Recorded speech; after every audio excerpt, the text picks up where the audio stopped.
So this is my 9-week update of smoking weed. It's 2 months and 1 week.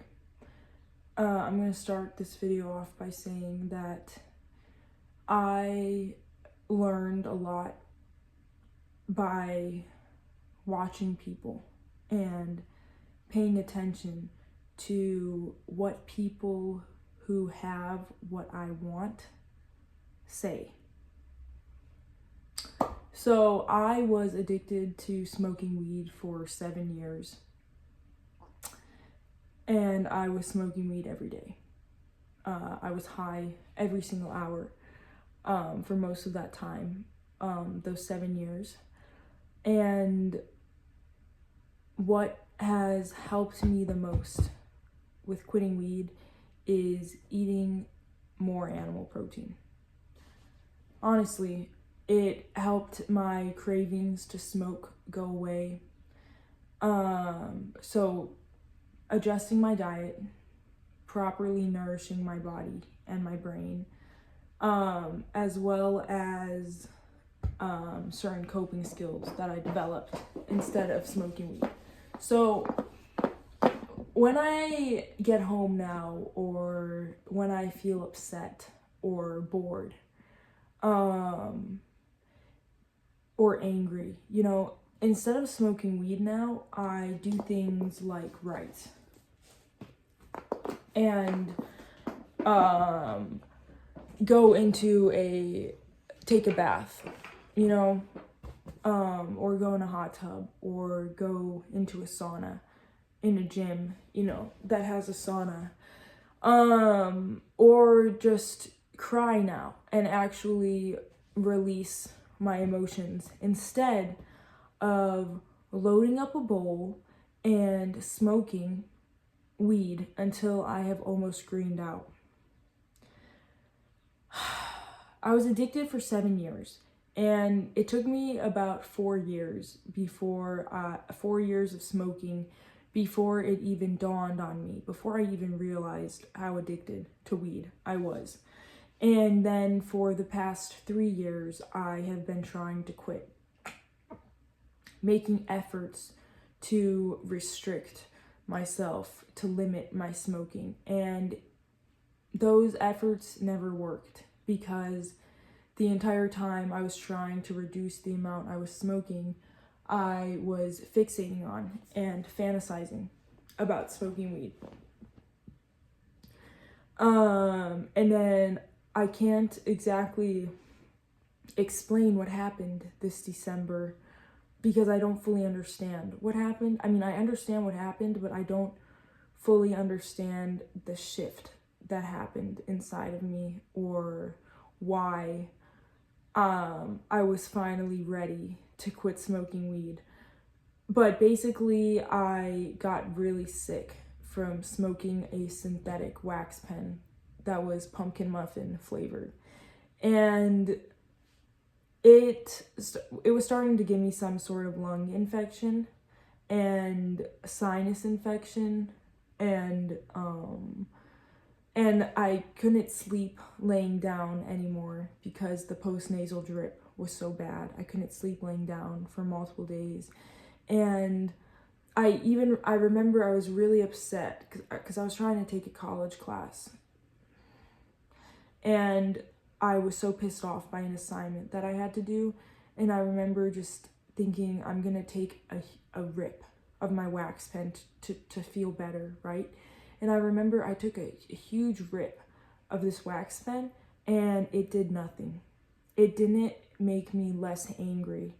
And between that and the sickness I felt, being unable to breathe, and coughing and stuff, I thought, screw this. Like, actually screw this drug. And I don't know, it just became very obvious to me that I was using it to run away from my problems, to escape my emotions. See, when you're smoking a lot of weed, it feels like you are just heightening, like things that you enjoy, for example, like going outside or eating. It feels like it just makes them better, right?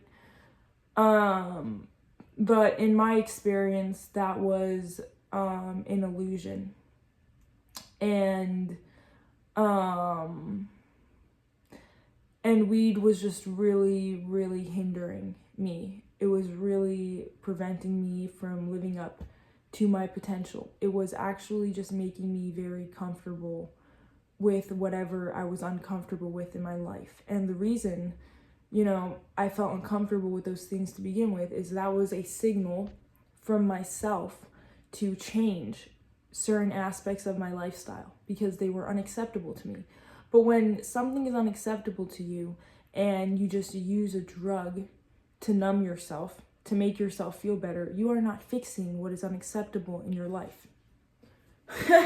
So I realized, you know what? Screw weed. And I quit smoking it because I literally, first of all, couldn't smoke anymore because of how sick it was making me. Like physically, I couldn't smoke anymore. But also I was just so mentally done with it. And it's crazy because in the 9 weeks that I have been not smoking, and this is the 9th video that I've uploaded about not smoking weed as an update, I have not been craving weed even. I go the entire day without even thinking about it. And I used to not be able to go 5 minutes, without thinking about smoking weed, or an hour without thinking about smoking weed or wanting to feel high. So I don't fully understand why my desire for weed went away so much, like to the point where I don't even crave it anymore. But I'm very grateful it did. And I know part of it has to do with eating, with how I eat. Because when I started eating a lot of animal protein, my anxiety diminished so much. Like, my anxiety levels actually went down so much, okay, that if I was you watching this video, okay, I would not believe what I'm saying unless I had experienced it myself. And that's part of the reason that I'm even making these videos to begin with, is I want to help people who are suffering in the same ways that I was, because I'm not suffering in the same ways anymore. And I just want to show people that, one, it's possible. Mostly I want to show people that's possible, and I want to help them change their lives the way that I did.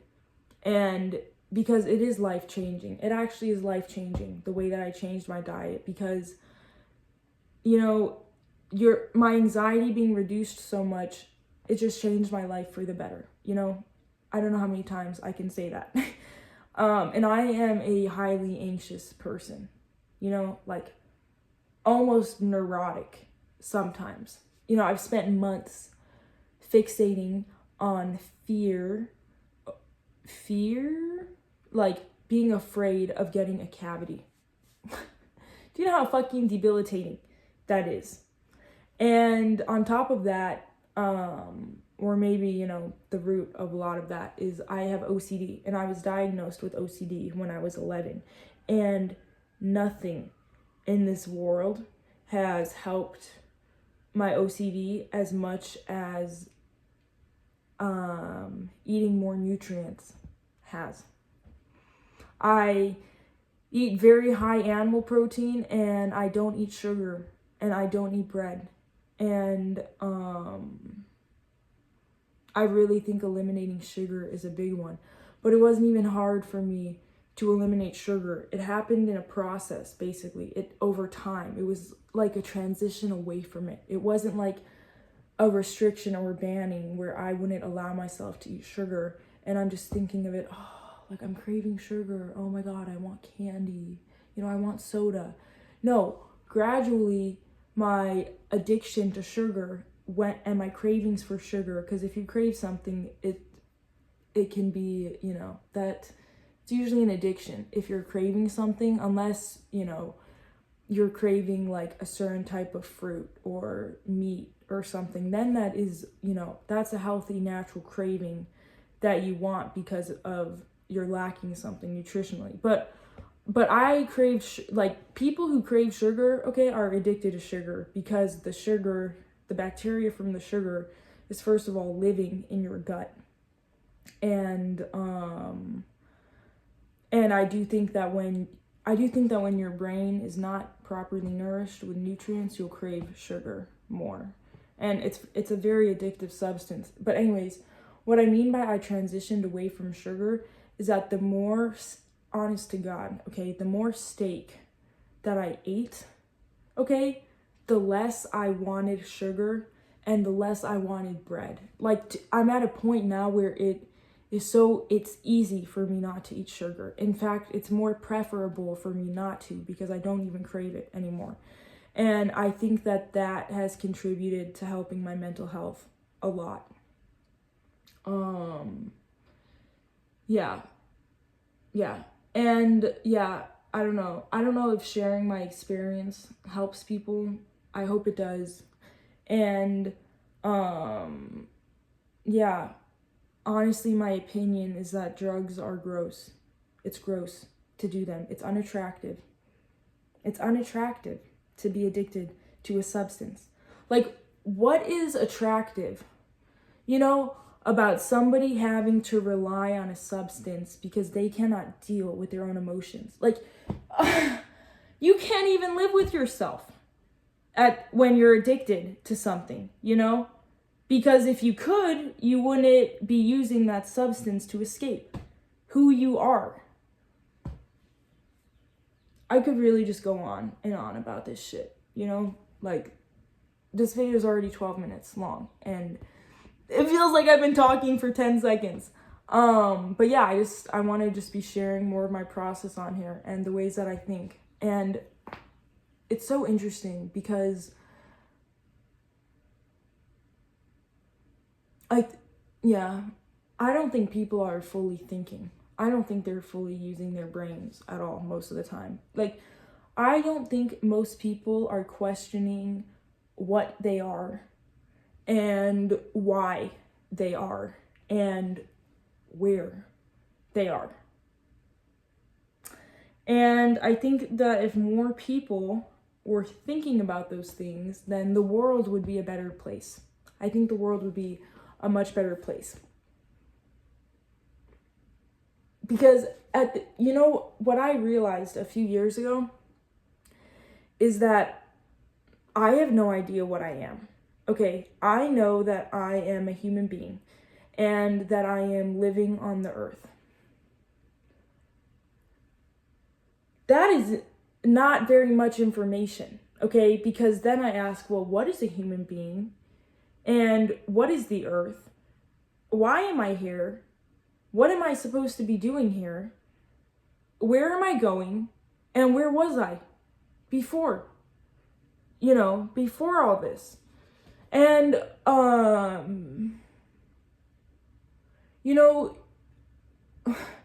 I've been judged by a lot of people for wondering those things and for asking those questions out loud and for proposing those questions to other people. A lot of people, I think, actually view me as crazy for wondering those things. And I view them as morons for not wondering those things. And once I realized that I actually have no idea, like, what I am. Like, what I mean by that is I do not know what my consciousness is, okay? And then I started looking around and I realized, wait a second, all of this shit that's alive, I don't know what that is either. And then I realized I do not know what the force that is life is. So I started asking people, questions. And I realized that nobody else knows either. And that's just a serious red flag to me that something is wrong about existence. And the people who do think they know are usually religious and talk to me about Jesus, And that's gonna, you know, me talking about religion is gonna have to be another separate video, because I don't think Jesus existed on the earth. I don't think Jesus was an actual person who walked on the earth, ever. I think the story of Jesus is very interesting. Do I think he was an actual person? No. And I'll probably make another video explaining why that is. But yeah. Anyways, that was just kind of a tangent about, I guess, existential philosophy. But anyways, I'm glad that, like, now that I'm not smoking weed, I'm thinking about these things more and more deeply. And, you know, instead of feeling uncomfortable from the thoughts and just smoking weed, I'm actually processing them and working through them and, you know, harboring a curiosity towards them. Yeah. So, yeah. Welcome to my channel. Quit doing drugs. Quit drinking. Quit vaping.